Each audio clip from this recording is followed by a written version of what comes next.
السلام علیکم ورحمۃ اللہ تعالی وبرکاتہ۔ امید ہے کہ آپ سب بھائی بہن خیریت سے ہوں گے۔ اللہ تعالیٰ آپ سب کو اپنے حفظ و امان میں رکھے اور جہاں کہیں بھی ہو اللہ تعالیٰ حفاظت میں رہے۔ نمبر 1، جمادی الاخری، اسلامی تاریخ۔ حضور صلی اللہ علیہ وسلم کا عمرہ کے لیے جانا۔ رسول اللہ صلی اللہ علیہ وسلم نے ایک مرتبہ خواب دیکھا کہ مکہ میں داخل ہو کر بیت اللہ کا طواف کر رہے ہیں۔ یہ خواب سنتے ہی صحابہ کرام بیت اللہ کی زیارت اور عمرہ کی ادائیگی کے شوق میں بے چین ہو گئے۔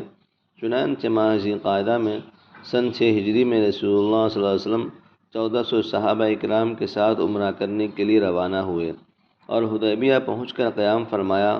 خراش بن امیہ خزاعی کو قریش مکہ کے پاس بھیجا کہ ہم صرف بیت اللہ کی زیارت عمرہ کرنے کے لیے آئے ہیں، ہمارا مقصد لڑنا نہیں ہے۔ مگر اہل مکہ نے بدسلوکی کرتے ہوئے ان کے اونٹ کو مار دیا اور مشکل سے جان بچا کر واپس آئے۔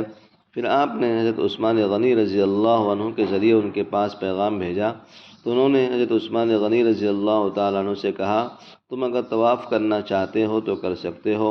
انہوں نے جواب دیا، میں رسول اللہ سے پہلے ہرگز طواف نہیں کروں گا۔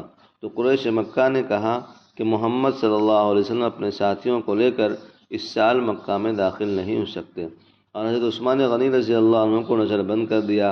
ادھر مسلمانوں نے ان کے قتل کی خبر مشہور کر دی گئی تو حضرت عثمان غنی رضی اللہ عنہ کی شہادت کا بدلہ لینے کے لیے آپ صلی اللہ علیہ وسلم نے ایک درخت کے نیچے صحابہ کرام رضوان اللہ تعالی علیہ مجمعین سے بیعت لی۔ اس بیعت کو بیعت رضوان کہا جاتا ہے۔ نمبر 2، اللہ کی قدرت۔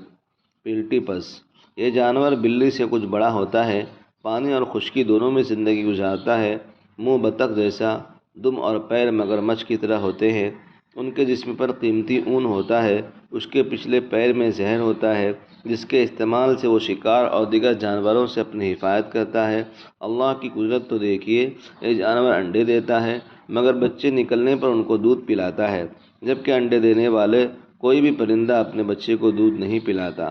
غرض اس جانور میں پرندوں کی طرح انڈے دینے اور جانوروں کی طرح دودھ پلانے کی صلاحیت کو کس نے پیدا کیا؟ یقیناً اللہ کی قدرت ہے۔ نمبر 3، ایک فرض کے بارے میں اسلام کی بنیاد۔ رسول اللہ صلی اللہ علیہ وسلم نے فرمایا، اسلام کی بنیاد 5 چیزوں پر ہے۔ نمبر 1، اس بات کی گواہی دینا کہ اللہ کے علاوہ کوئی معبود نہیں اور محمد صلی اللہ علیہ وسلم اللہ کے رسول ہیں۔ نمبر 2، نماز ادا کرنا۔ نمبر 3، زکوٰۃ دینا۔ نمبر 4، حج کرنا۔ نمبر 5، رمضان کے روزے رکھنا۔ نمبر 4، ایک سنت کے بارے میں، جمعہ کے روز نماز فجر کی مسنون قرات۔ رسول اللہ صلی اللہ علیہ وسلم جمعہ کے دن فجر کی نماز میں سورہ سجدہ اور سورہ دہر پڑھا کرتے تھے۔ نمبر 5، اچھی طرح وضو کرنا۔ رسول اللہ نے فرمایا، جو بھی مسلمان اچھی طرح وضو کرتا ہے پھر وہ کھڑے ہو کر دھیان سے نماز پڑھتا ہے تو وہ گناہوں سے اس طرح پاک ہو کر لوٹتا ہے جیسا کہ آج ہی اس کی ماں نے اس کو جنم دیا ہو۔ نمبر 6، گناہ کے بارے میں لوگوں سے تعریف کرانا۔ رسول اللہ صلی اللہ علیہ وسلم نے فرمایا، جو اللہ کی نافرمانی کر کے لوگوں سے اپنی تعریف کرانا چاہتا ہے تو اس کی تعریف کرنے والے اس کی برائی کرنے لگیں گے۔ نمبر 7، دنیا کے بارے میں رسول اللہ صلی اللہ علیہ وسلم نے فرمایا، اللہ تعالیٰ نے کوئی چیز ایسی پیدا نہیں فرمائی جو اس کو بہت ہی ناپسند ہو سوائے دنیا کے، کہ جب اس سے اس کو بنایا ہے آج تک اس کی طرف نہیں دیکھا۔ نمبر 8، آخرت کے بارے میں، قیامت کے دن بدلہ قبول نہ ہوگا۔ قرآن میں اللہ تعالیٰ فرماتا ہے، جن لوگوں نے کفر کیا اور کفر کی حالت میں مر گئے تو ایسے شخص سے پوری زمین بھر کر بھی سونا قبول نہیں کیا جائے گا، اگرچہ وہ سونے کی اتنی مقدار عذاب کے بدلے ملا کر حاضر کر دے۔ ایسے لوگوں کے لیے دردناک عذاب ہوگا اور ان کا کوئی مدد کرنے والا نہ ہوگا۔ نمبر 9، طب نبوی سے علاج۔ زمزم میں شفا ہے۔